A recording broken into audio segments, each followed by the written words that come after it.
So I do presentations in schools regularly, and I ask the question, who here wants to be, I don't know, a spaceman? Who wants to be a bank manager? Who wants to be a, I don't know, a trapeze artist? You know, and kids will go, yeah, and then you end up, who wants to be homeless? Yeah. Nobody. So why do we have homeless people? Everybody has their story. Everyone, and every story is unique.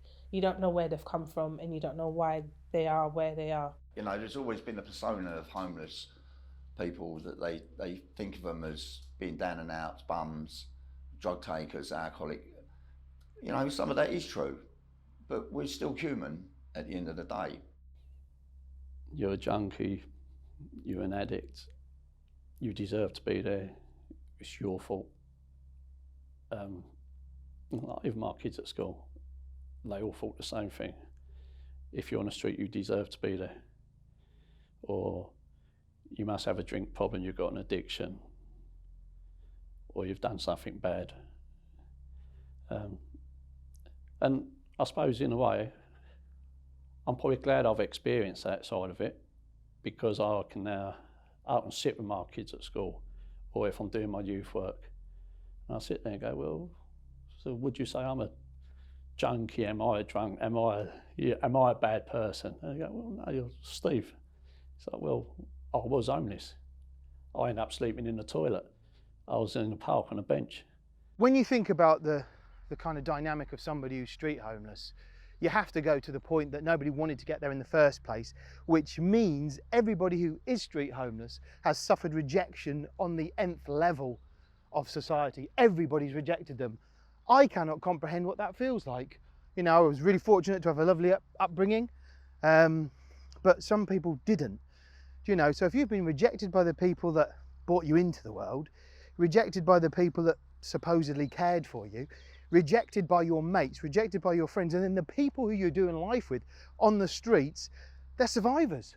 Yeah. They're just survivors. They're going to look after themselves. So you can find yourself rejected by the person you thought was looking after you. So you have no self-worth, no self-value. You're broken. It's hard to explain because you are feeling so much emotions in one go, but you're also numb because you're in a position where you never ever thought in your life you would be. And I knew that I could easily go back to London and go to my mum's, but it wasn't going to be a better situation. I wanted to kill myself. If I'm honest, I didn't want it no more. I wanted the pain to stop. Didn't want to die, but I wanted the pain to stop. And I thought the only way that is going to happen is by ending it. The hardest days was just blankness. There was nothing there. Despair, the fear of not having anything, the loss of my children, my family. And you don't see your hand in front of your face, and you feel you're worthless, that you're worth nothing. And in your brain you're telling yourself that, you know, the only place to be is dead.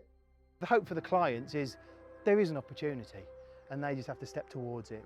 You can lead a horse to water, you cannot make it drink. So from our perspective, we are here. We're here for the homeless. We want to offer them the best of what we can give them so that they can restore their dignity, their respect, and get back into a whole life again. That's my hope for our client base. I think one of the most touching moments I had at Chess was Christmas time. One local school, as I come back to the hostel, we all had our own sort of single room, and I found 3 bags on my bed, all full of Christmas stuff from a local school. And at that time I was probably on my lowest point, where I was thinking about my kids, thinking about what's going to happen and what the future holds. Do I really want to carry on fighting? And just them 3 bags, I think it was like toothpaste and socks and deodorants, little things in there. As much as I didn't need them things, I needed to know someone cared. And that gave me that lift that, like, you know what, it hasn't got to be like this. There are good people out there. Never give up hope. Never give up hope. All right. There is something for you out there. All right. Reach out and grab it. You know, don't feel you're on your own. All right. You never need to be on your own. It's there for you, and people are there to help you. You know, be a part of our story. Volunteer, If you can give financially, give financially. If you can share our good stories, share our good stories. And if you can share the hope, share the hope. But more importantly, when you see a homeless person, think beyond what you're seeing. Why is that person there? There's more to their story than being on the streets.